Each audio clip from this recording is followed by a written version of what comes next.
Alors, dans ce cours, je vais aborder l'allégorie de la caverne de Platon. Donc ce texte de Platon, que l'on appelle l'allégorie de la caverne, n'est en fait pas le nom que Platon lui a donné, mais le nom que on lui a donné par la suite. Parce que effectivement c'est un texte particulier qui est extrait donc de l'œuvre très connue de Platon qui s'appelle La République. Et il est extrait plus précisément du livre 7, tout début du livre 7 de La République. Ce texte est particulier, c'est donc comme son nom l'indique une allégorie, c'est-à-dire en fait une métaphore, un récit symbolique, une représentation d'une idée par le développement d'une métaphore. Et on lui a donné un nom aussi sans doute particulier parce que c'est un texte particulier, très étudié, puisqu'il y est condensé quasiment toute la théorie philosophique de Platon.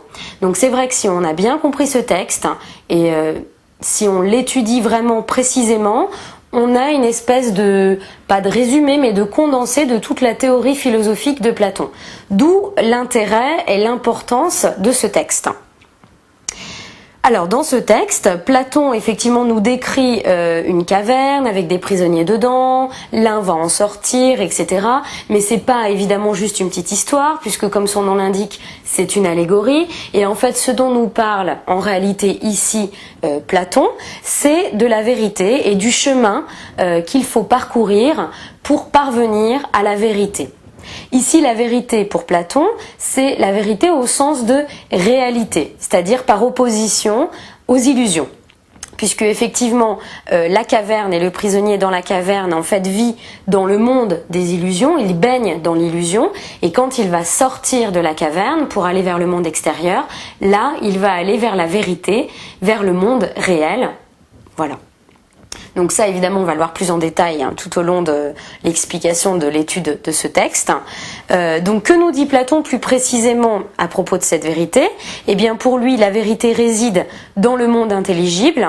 Le monde intelligible qui est, dans la métaphore, dans l'allégorie, si vous voulez, l'extérieur de la caverne. Et il est possible d'accéder à ce monde intelligible et à la vérité seulement progressivement, un chemin par étapes, qui est celui que va suivre le prisonnier et qui est également celui que tout un chacun doit suivre pour parvenir à la vérité. Ce texte, il est possible de le découper de différentes manières. Moi, j'ai fait le choix de le découper en 3 grandes parties principales. Une première partie que j'ai intitulée « Le monde de la caverne ». Une deuxième partie qui est en fait la sortie progressive du prisonnier vers l'extérieur. Et enfin, le retour du prisonnier dans la caverne. Voilà, et donc à chaque fois, lorsque je vais étudier chacune des parties, nous verrons justement à quoi correspond le monde de la caverne, ensuite la sortie progressive, et enfin le retour dans la caverne. Et pourquoi il faut revenir dans la caverne. Donc première partie, l'intérieur de la caverne ou le monde des illusions. Puisque effectivement, comme nous allons le voir, l'intérieur de la caverne représente en fait pour Platon le monde des illusions, là où règne l'obscurité et l'ignorance du prisonnier. Donc je vais commencer par vous faire un petit dessin de la caverne. Je pense que effectivement c'est le bienvenu pour essayer de bien comprendre, de bien voir en fait comment tout ça s'organise pour Platon et bien se représenter la chose pour voir justement, enfin mieux comprendre, parce que parfois quand on lit le texte, on ne comprend pas bien à quoi ressemble cette caverne, comment sont les prisonniers, pourquoi est-ce qu'ils ne voient que des ombres, enfin voilà, tout ça peut toujours ne pas être très très clair, donc je pense que c'est bien de reprendre le début du texte que je vais vous lire et en même temps vous dessiner ce dont nous parle Platon. Voilà, donc je vais au tableau. Platon nous dit, il s'adresse en fait à un interlocuteur avec qui il est en dialogue. Et il lui dit, voici des hommes dans une habitation souterraine en forme de grotte. Donc si cette habitation est souterraine, là on va dire que c'est le monde extérieur. Voilà, comme avec, voilà, on va dire, c'est le monde extérieur. Et en dessous, on a une grotte. Cette grotte n'a pas n'importe quelle forme, puisqu'il nous dit qu'elle a son entrée en longueur. Donc une entrée en longueur. et puis la grotte. Donc son entrée en longueur ouvrant à la lumière du jour l'ensemble de la grotte. Donc comme ça la lumière peut passer. Donc dans cette grotte, il y a des prisonniers, ils y sont depuis leur enfance, les jambes et la nuque pris dans des liens qui les obligent à rester sur place et à ne regarder que vers l'avant. Donc nous allons faire nos prisonniers au fond de la caverne. Ils sont pris dans des liens qui les obligent à ne regarder que ce qu'il y a en face d'eux. Donc ils ne peuvent que regarder vers le fond de la caverne. Hein. Ça, c'est le fond de la caverne. Donc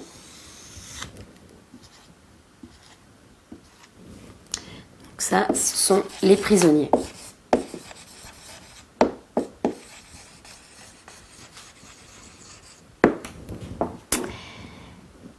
Donc ils ne peuvent regarder que vers l'avant, incapables qu'ils sont à cause du lien de tourner la tête. Donc ils ne peuvent que regarder dans cette direction-là.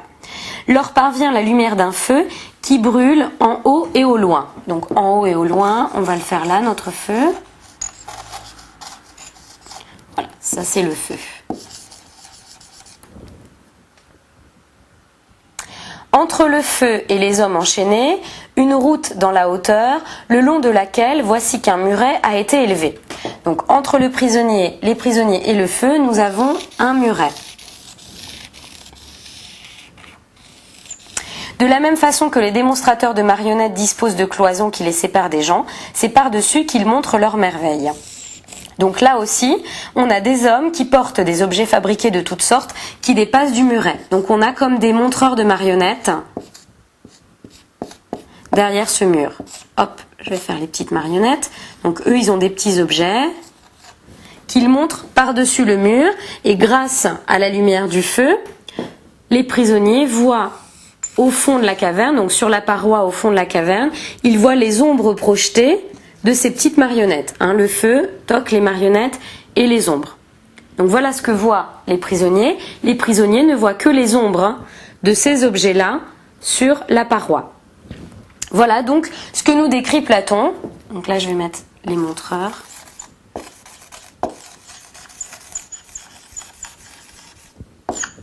Voilà donc la caverne que nous décrit Platon. Avec donc les prisonniers enchaînés qui ne voient que le fond, le muret, les montreurs, le feu et ensuite le monde extérieur au-dessus. Mais donc pourquoi, évidemment, Platon nous parle de cela? Comme je l'ai dit dans l'introduction, il nous fait ici une métaphore. Ce dont Platon veut nous parler en réalité, eh bien, c'est des hommes en général. L'état des prisonniers, en fait, les prisonniers représentent les hommes en général. Et cet état dans lequel ils vivent représente en fait l'état dans lequel les hommes en général vivent. Et quel est donc cet état, quelle est la situation des prisonniers et celle donc des hommes en général, puisque les prisonniers représentent les hommes en général? Eh bien, les prisonniers ne voient que les ombres. Et les hommes en général, c'est la même chose, c'est-à-dire donc qu'ils vivent dans l'illusion. Puisque effectivement, les prisonniers pensent que le monde, ce qu'ils voient du monde, ils pensent que ce sont les ombres projetées sur cette paroi, alors qu'en réalité, ce ne sont que des marionnettes et même pas du monde réel, puisque le monde réel, quant à lui, il est à l'extérieur de la caverne. Donc c'est vraiment, ils vivent vraiment dans une grande illusion. Une grande illusion. Et c'est ce que veut nous dire Platon à notre sujet, au sujet des hommes en général. Nous vivons dans une grande illusion. Nous ne voyons que les ombres des choses.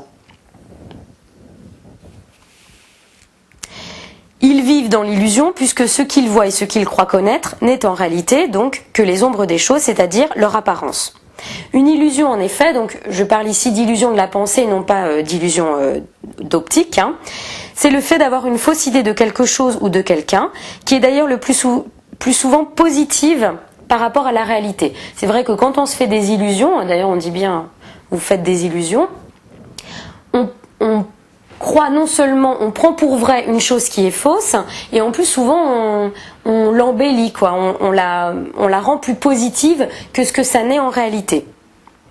La plupart du temps, nous sommes aussi inconscients de la fausseté des illusions. Nous les prenons pour des vérités, tout comme les prisonniers dans la caverne pensent que les ombres projetées sur le mur sont la vérité, la réalité des choses. Les prisonniers sont d'ailleurs incapables de croire ou de penser qu'il existe autre chose en dehors de la caverne et des ombres qu'ils voient, puisqu'ils ne connaissent que cela, étant donné qu'ils y sont depuis leur enfance. En effet, Platon nous dit à un moment donné, ils y sont depuis tout au long de leur vie, en 515b. C'est exactement la même chose pour les hommes en général. Ils ne voient, ne connaissent et ne croient pas autre chose que ce qu'on leur dit et ce qu'on leur fait voir depuis l'enfance. Donc les hommes, comme les prisonniers, vivent dans l'illusion, car ce qu'ils croient connaître ne sont en réalité que les ombres, c'est-à-dire les apparences et l'illusion des choses. Il nous dit aussi à ce sujet, de tels hommes considéreraient que le vrai n'est absolument rien d'autre que l'ensemble des ombres des objets fabriqués, en 515c. Et d'ailleurs, cet état dans lequel se trouvent les prisonniers apparaît pour Platon comme une maladie, puisqu'il nous dit « Examine alors, en s'adressant à son interlocuteur, si on les guérissait de leur égarement ». Donc il emploie le terme « guérir », qui est un terme fort, pas n'importe lequel. Donc pour lui, cet état dans lequel sont les prisonniers, cet état d'illusion, d'ignorance de la réalité des choses, est une maladie. Et la guérison, ce serait donc le fait il nous en parle aussi, de détacher un prisonnier pour le mener vers le monde extérieur. Cette guérison est une souffrance pour le prisonnier. Pourquoi c'est une souffrance? Parce qu'en effet, il est difficile d'admettre que l'on vit dans l'illusion. Et il est difficile, pour reprendre la métaphore, pour le prisonnier, déjà, on le détache, il a été toute sa vie comme ça attaché, donc il va falloir qu'il se lève, son corps le fait souffrir, on va le tirer, on va l'obliger à aller dehors, il n'a pas envie, après dehors il est ébloui par le soleil, enfin tout ça lui fait mal, c'est difficile pour lui, tout comme les hommes en général qui vivent dans l'illusion. Il est difficile pour eux que tout d'un coup on leur dise non, ce que tu crois être vrai, tout ce qu'on t'a dit depuis ton enfance, tout ça c'est faux, c'est une grande illusion, c'est une vaste illusion, la vérité c'est autre chose. Ils sont perdus forcément, c'est déstabilisant, on se dit mais comment ça, tout ce que je sais depuis toujours, tout ce qu'on m'a toujours dit, tout ça c'est faux, c'est pas possible, c'est pas possible. Évidemment, c'est une souffrance, c'est une difficulté. Et donc là encore, c'est l'idée que veut nous mettre en avant Platon. La difficulté physique, si vous voulez, du prisonnier à sortir de l'obscurité de la caverne correspond à la difficulté intellectuelle que tout à chacun va avoir quand on va lui dire non, tout ce que tu crois depuis toujours, tout ça c'est faux. Évidemment, c'est déstabilisant. Et donc voilà, c'est la même chose, c'est là que réside la métaphore.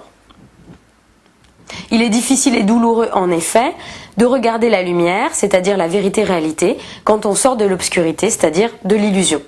Car alors c'est tout ce à quoi on croyait, tout ce que l'on prenait pour vrai, notre réalité quotidienne, qui est remise en question. Et donc, comme nous le dit Platon, on se sent perdu. Nous sommes déstabilisés, à l'image du prisonnier qui doit sortir de la caverne.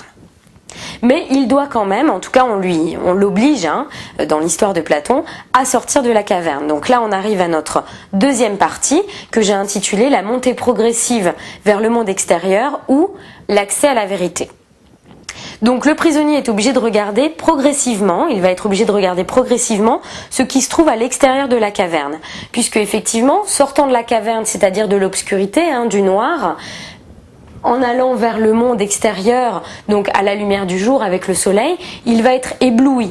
Donc évidemment, il a besoin d'étapes, d'aller progressivement. Il ne peut pas tout à coup regarder la lumière du soleil en face.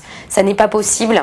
Ça, tout le monde en a fait l'expérience. Quand on sort du noir et qu'on revient dans la lumière du jour, on est tout d'abord ébloui. Là encore, c'est une métaphore pour dire que sortant de l'illusion, il ne peut pas comme ça tout à coup regarder la vérité en face. C'est pas possible, c'est éblouissant, quoi. Donc il a besoin d'étapes, d'y aller progressivement.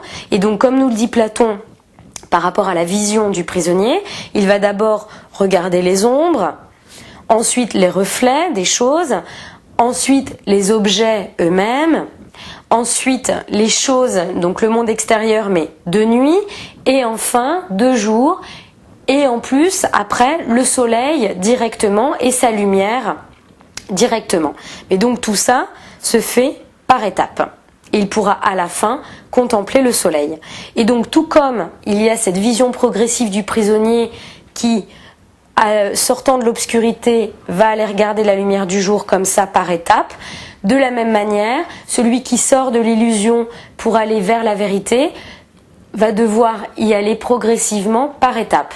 Il doit passer par ce que Platon appelle des modes de connaissance différents pour aller de l'ignorance, de l'illusion à la vérité réalité. Il ne va pas y aller tout à coup, il va devoir y aller progressivement par étapes.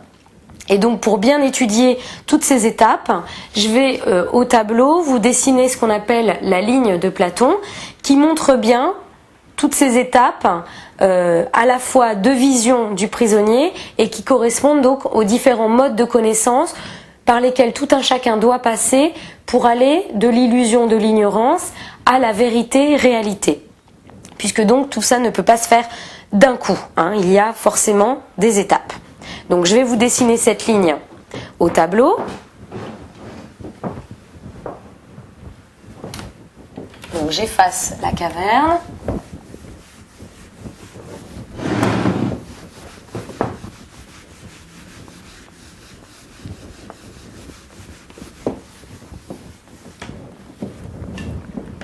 Donc cette ligne de Platon.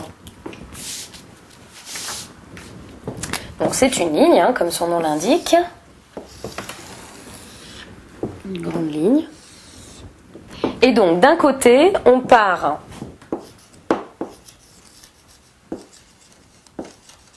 de l'ignorance, qui correspond donc à la caverne, dans la caverne à l'obscurité, pour aller de l'autre côté à la connaissance, à la vraie connaissance, la connaissance totale, qui correspond donc dans l'allégorie de la caverne au soleil, à la lumière du soleil. Entre les deux, donc déjà on va couper notre ligne en deux, puisqu'on a deux mondes différents dans la théorie de Platon. D'un côté, on a l'intérieur de la caverne,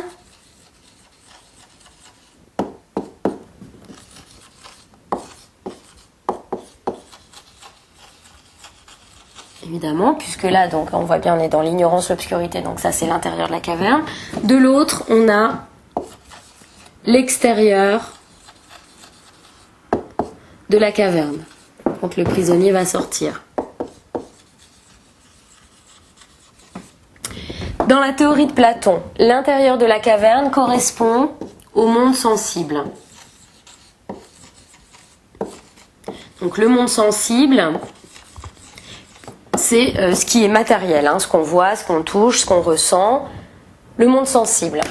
De l'autre côté, chez Platon, l'extérieur de la caverne correspond au monde intelligible. Donc, par opposition, le monde intelligible, évidemment, là on n'est plus dans le matériel, mais on est dans le monde des idées, on est dans l'intellect. On ne se base plus sur ce qu'on touche, ce qu'on voit, ce qu'on sent, mais uniquement sur les idées, sur la pensée, sur l'intellect. Donc là, déjà, il y a une grande séparation entre les deux. Donc déjà, on voit bien que pour Platon, la vraie connaissance, la vérité se trouve de ce côté-là. Tandis que l'ignorance, l'obscurité réside justement dans le monde sensible, dans ce qui est plus matériel. Donc ici, justement, on a l'illusion, l'apparence des choses, tandis qu'ici, c'est la vérité et la réalité. Alors, comment fait-on pour passer de l'un à l'autre? Donc, comme je vous l'ai dit tout à l'heure, il y a des étapes, différentes étapes. C'est une progression, on ne va pas, tout à coup, comme ça, de l'un à l'autre. Donc, on redécoupe en deux, puisqu'on va avoir plusieurs étapes, comme ça. Et en fait, d'abord, je vais vous mettre en fait ce que voit le prisonnier, là ce qu'on a dans le texte, et à quoi cela correspond dans la théorie de Platon, un peu comme je l'ai fait là. Là, on a l'intérieur de la caverne, l'extérieur de la caverne. Chez Platon, l'intérieur de la caverne, c'est le monde sensible, l'extérieur de la caverne, c'est le monde intelligible. Donc ici, la première étape, après donc être totalement dans l'ignorance, l'obscurité, enfin là c'est un petit peu la même chose, donc il voit les ombres. Notre prisonnier voyait les ombres tout d'abord. Les ombres, ensuite il voit les objets fabriqués, c'est-à-dire ce que montraient les marionnettistes.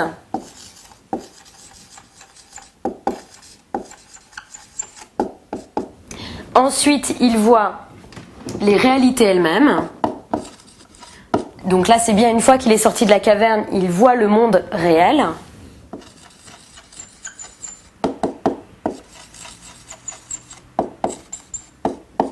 Les réalités elles-mêmes. Et ensuite, la dernière étape, c'est la contemplation du soleil.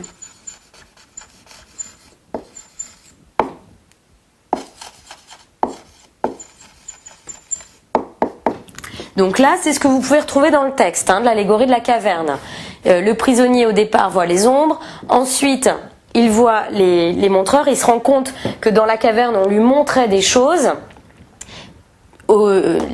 Les ombres, c'était ça, c'était les ombres des objets fabriqués. Donc il remonte, si vous voulez, voilà, il remonte la caverne. Donc au départ, il ne voyait que des ombres. Après, il se rend compte qu'en fait, ces ombres correspondaient à des objets réels, mais qui ne sont en fait que les marionnettes. Donc c'est pas les objets réels comme ceux qu'il va voir après en dehors de la caverne.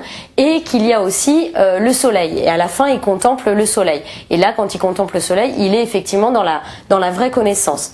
Justement, je vais passer maintenant, puisqu'à chaque fois, cette vision du prisonnier correspond pour Platon à différents modes de connaissance par lesquels il faut passer pour aller de l'ignorance vers la connaissance totale. Donc en fait, les ombres correspondent à ce qu'on appelle l'opinion. Donc l'opinion, vous le savez en philosophie, c'est pas tellement l'ami de la philosophie, puisque bon, l'opinion, c'est je pense ça parce que c'est comme ça. C'est une vague idée que l'on se fait de quelque chose, mais qui est absolument pas justifiée, argumentée, ni raisonnée, ni pensée, ni réfléchie, ni tout ce qu'on veut. C'est voilà, juste je pense ça, voilà, comme ça. Donc l'ombre, c'est l'opinion. Donc là, vous voyez bien, ça c'est ce que voyait le prisonnier, et c'est la connaissance, la métaphore de ce à quoi ça correspond au niveau de la connaissance. L'objet fabriqué. Ici, ça correspond à la conviction. Ou à la croyance. Donc là, on est passé à un degré, en tout cas pour Platon, c'est un degré un petit peu supérieur, entre l'opinion, après conviction, croyance. Les réalités elles-mêmes, donc là, on sort de la caverne. Donc normalement, on passe une étape. Même si là, entre les deux, on a déjà passé une étape, on passe évidemment encore plus une étape comme le prisonnier quand on sort de la caverne. Et donc là, ça correspond à la pensée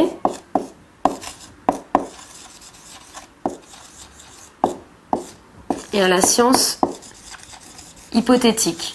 Donc là, on commence à rentrer quand même dans la réflexion. La science hypothétique, mais toujours quand même plus ou moins d'après le sensible, bien qu'on soit dans le monde intelligible, la science hypothétique se base quand même sur le sensible, c'est-à-dire c'est une réflexion donc par l'intellect, mais qui est quand même basée d'après le sensible. Donc c'est pas encore le mode vraiment supérieur de connaissance. Donc mais toujours d'après le sensible.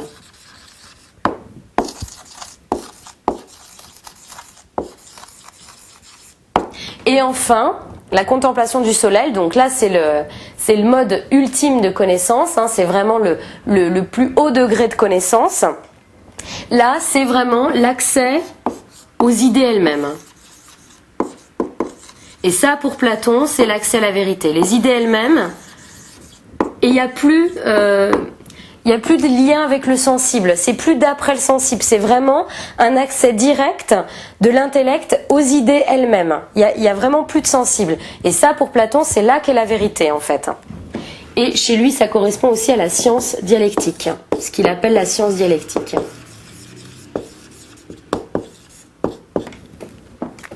Donc, je récapitule. Tout comme le prisonnier passe de l'ignorance à la vraie connaissance, connaissance totale ou vraie, si vous voulez.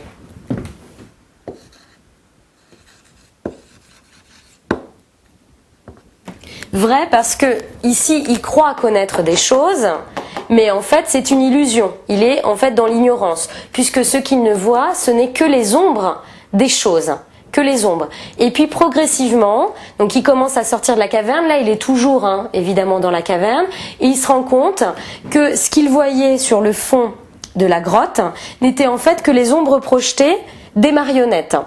Donc il se rend compte quand même que ces ombres correspondaient à des objets qui existent en réalité, mais ça n'est toujours que des marionnettes, donc ça n'est quand même pas les réalités elles-mêmes. Là on passe une étape, quand il voit les réalités elles-mêmes, il est sorti de la caverne.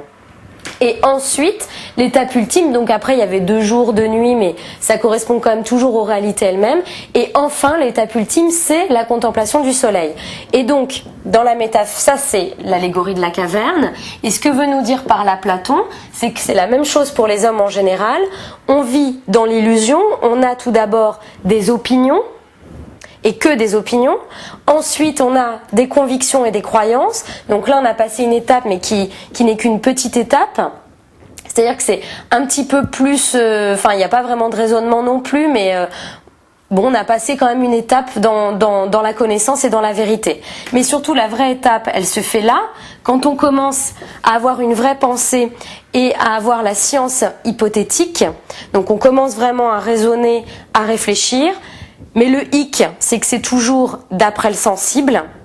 Et enfin, le vrai mode, le plus grand mode de connaissance pour Platon, c'est la connaissance d'après les idées elles-mêmes.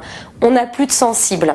On est vraiment purement dans l'intellect et dans l'intelligible, dans les idées elles-mêmes. C'est ça la théorie philosophique de Platon. C'est que le vrai, il est là. Le vrai, il est dans les formes intelligibles, dans les idées elles-mêmes, dans le monde intelligible, mais c'est vrai que dans le monde intelligible, on a encore parfois une connaissance d'après le sensible, tandis que la vraie vérité, si vous voulez, la vraie vérité, la vraie réalité, elle réside dans les idées elles-mêmes. Voilà. Donc ça, c'est la ligne de Platon qui nous permet de bien comprendre ce que nous dit Platon dans l'allégorie de la caverne, puisque vous retrouvez à la fois ce qui est dit dans l'allégorie et ce à quoi ça correspond. Et donc on voit bien chez Platon que la vérité-réalité réside évidemment à l'extérieur de la caverne, dans ce qu'il appelle le monde intelligible, et plus particulièrement, si on suit notre métaphore, dans la contemplation du soleil, qui correspond en réalité aux idées elles-mêmes, à l'accès aux idées elles-mêmes, aux formes intelligibles, sans plus passer par le sensible. C'est là que réside pour Platon la vérité. Mais là encore, pour reprendre la thèse de Platon dans l'allégorie de la caverne, on ne peut pas passer de l'un à l'autre comme ça, tout seul. On y va par étapes progressives. Et aussi pour Platon, qu'est-ce qui nous permet de passer de là à là? C'est la dialectique. Et la dialectique chez Platon, en fait, correspond à la philosophie. À la philosophie qui, pour Platon, se fait par le dialogue, comme son maître Socrate. Puisque la dialectique, c'est ça, en fait, c'est le fait c'est un moyen, à travers le dialogue, de connaître ce qui est.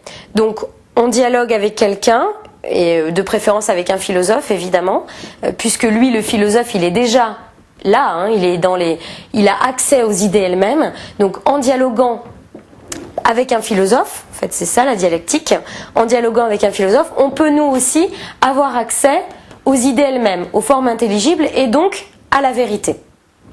Ce qui signifie que notre prisonnier, une fois qu'il est sorti à l'aide, là encore, de quelqu'un, d'un guide, qui le détache, qui le fait se lever, qui le fait remonter la caverne pour aller dehors, jusqu'à ce qu'il contemple le soleil, une fois qu'il est dans la contemplation du soleil, il est dans la philosophie, et il est même lui-même devenu philosophe. Et donc là, je vais passer à ma troisième partie, qui est en fait le retour du prisonnier dans la caverne, et aussi vous expliquer pourquoi le prisonnier doit retourner dans la caverne. Donc ma troisième partie, c'est le retour dans la caverne ou justement le rôle du philosophe. Le prisonnier est devenu alors philosophe, vous avez donc compris pourquoi, puisque une fois qu'il contemple le soleil, il est dans les idées elles-mêmes, et là en fait, la science dialectique, c'est la philosophie. Donc une fois que le prisonnier il est dans la contemplation du soleil, il est dans la philosophie et il est donc devenu philosophe. Donc notre prisonnier est devenu philosophe, a subi une transformation, évidemment, de l'étape de, si on reprend le début, il était prisonnier, enfermé dans la caverne, ne pouvant voir son monde, sa réalité, sa vision des choses, sa connaissance des choses, ce n'était que les ombres en fait, les ombres qu'il voyait sur la paroi de la caverne, c'était ça son quotidien, sa connaissance des choses. Et après, il est passé à l'extérieur de la caverne, dans la contemplation du soleil, et donc c'est l'accès à la philosophie. Évidemment, entre les deux, il a été transformé. Notre prisonnier n'est plus prisonnier, il est devenu philosophe. Donc il a subi comme une transformation, il a découvert un nouveau monde, celui qui réside en dehors de la caverne, et une nouvelle manière de voir les choses. Et évidemment un nouveau mode de connaissance. Il est passé dans le mode de connaissance, dans le mode intelligible, dans les idées elles-mêmes. C'est pourquoi le prisonnier, bien évidemment, on peut l'imaginer, ne regrette en rien sa vie passée, celle qu'il connaissait avant son ascension, et comme nous le dit Platon, il préférerait subir tout au monde plutôt que de se fonder ainsi sur les apparences et vivre de cette façon-là, celle qui réside ici, dans l'intérieur de la caverne. Après avoir vu la vérité en face, le prisonnier n'a aucune envie de retourner dans le monde des illusions. Bien évidemment, il est bien mieux à l'extérieur de la caverne, dans le monde réel, dans la vraie connaissance. D'ailleurs, s'il devait le faire, l'ancien prisonnier devenu philosophe serait comme inadapté au monde de la caverne, parce que venant de la lumière, c'est-à-dire du monde réel, du monde extérieur et du monde de la vérité, il n'est plus habitué à l'obscurité, au monde des illusions. Et ça d'ailleurs, Platon nous le décrit très bien dans le texte. Il nous dit bien que s'il devait faire comme un espèce de petit concours, s'il devait à nouveau se confronter aux prisonniers qui eux sont restés prisonniers, évidemment il serait moins bon que les autres, c'est-à-dire que les autres, eux, ils sont restés enfermés, donc ils savent très bien quelle est cette ombre, laquelle va passer après, des choses comme ça. Mais lui, comme entre-temps, il est sorti, bon déjà, il est plus habitué à cette obscurité de la caverne, il sait plus quel objet va passer avant, après, enfin... Il est inadapté, quoi. Il est un peu perdu de retour dans la caverne. Il sait plus comment ça se passe, quoi. Lui, il est passé à un autre monde, à une autre réalité, à une autre étape. Donc c'est vrai qu'il est plus à la pointe du monde de la caverne. Et du coup, d'ailleurs, les autres, ils seraient pas vraiment un modèle pour eux, parce que ils se diraient, mais alors à quoi ça sert de sortir, puisque quand il revient, il est plus bon à rien. Il sait plus quelle ombre va passer après. Enfin, pour les autres, il paraît un peu à côté de la plaque, quoi, en fait. Donc, il donne pas trop envie de sortir de la caverne. Donc c'est pourquoi ses anciens compagnons, voyant qu'il est maintenant inadapté au monde obscur, penseront qu'il est inutile effectivement de sortir et de contempler le soleil, de voir la vérité en face. Celui qui est sorti de l'illusion est donc totalement incompris par les autres, parce qu'ils ne font plus partie du même monde, ils ne partagent plus la même réalité. L'incompréhension est même telle que le philosophe pourra même être tué par ses anciens compagnons, qui estiment qu'il ne fait plus partie des leurs, puisque justement il paraît à côté de la plaque, quoi. Il sait plus comment ça se passe dans la caverne. Donc les autres, c'est comme s'il était plus des leurs. Donc ils sont même prêts, éventuellement, à le tuer. Et en fait, ici, ce que nous fait Platon, c'est une allusion à son maître Socrate, qui lui, effectivement, fut condamné à mort par la cité.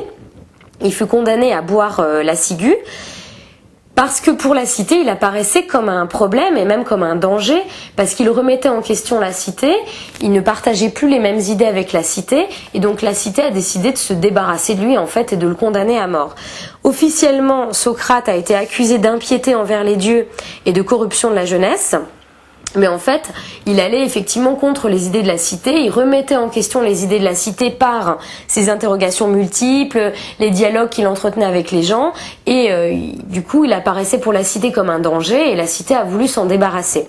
Si vous voulez en savoir plus sur Socrate et sur sa condamnation à mort, et pourquoi il a été condamné, etc., Platon a écrit une œuvre qui s'appelle l'Apologie de Socrate, dans laquelle effectivement il fait l'apologie de Socrate, C'est-à-dire, il nous donne les raisons du jugement, de la condamnation de Socrate.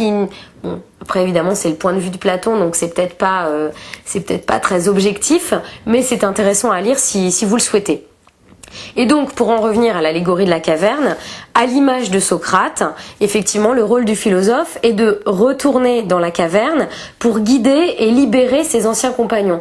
Donc, tout comme Socrate allait dialoguer avec les gens, et donc là on retrouve bien notre dialectique, il allait dialoguer avec les gens pour leur faire comprendre que déjà ils vivaient dans l'illusion, ils pensaient connaître, savoir des choses et en fait pas du tout, donc pour qu'ils se posent des questions et puis qu'ils arrivent à la vraie connaissance de ce qui est, puisque c'est ça le but de la dialectique, et donc arriver eux aussi à être dans la philosophie, devenir philosophe et donc être dans le vrai. De la même manière, le prisonnier qui est sorti de la caverne, son rôle est d'y retourner pour aller libérer les autres. Et c'est vrai que pour Platon en tout cas, et comme pour Socrate, c'est là qu'est le vrai rôle du philosophe.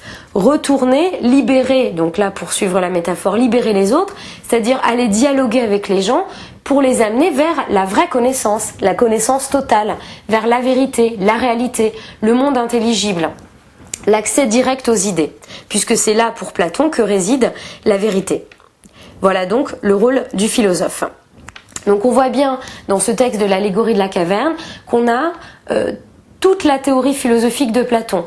Comment nous fonctionnons, nous, les illusions, comment on fait pour aller vers la vérité, et ensuite une fois qu'on a accédé à la vérité qui correspond aussi nécessairement à la philosophie chez Platon, eh bien comment on doit retourner ensuite libérer entre guillemets les autres pour que eux aussi puissent accéder à cette vérité et à la vraie connaissance et à la philosophie.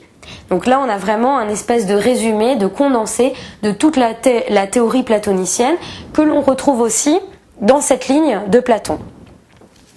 Donc dans ce texte de l'allégorie de la caverne, nous avons vu comment pour Platon, les hommes en général sont prisonniers de leurs illusions, opinions et croyances. Nous avons vu également que cet état premier n'est pas une fatalité, puisqu'il est possible de sortir de ce monde des illusions pour aller vers la vérité et réalité. Toutefois, nous avons vu aussi que cette sortie est progressive, qu'elle se déroule par étapes. On ne peut pas tout à coup passer à la vision du soleil en lui-même, à la contemplation du soleil, tout comme on ne peut pas passer tout de suite à l'accès à la vérité, ça se fait par étapes. Platon d'ailleurs nous donne les différentes étapes sous forme métaphorique dans l'allégorie de la caverne, mais je vous ai expliqué à quoi cela correspondait dans la ligne. Nous avons vu aussi que c'est grâce à la philosophie et à ce guide qu'est le philosophe que l'homme acquiert différents modes de connaissance qui lui permettent alors d'atteindre au bout du compte les formes intelligibles, c'est-à-dire les idées elles-mêmes, sans l'intermédiaire du sensible, dans lesquelles réside pour Platon la seule réelle vérité. Voilà.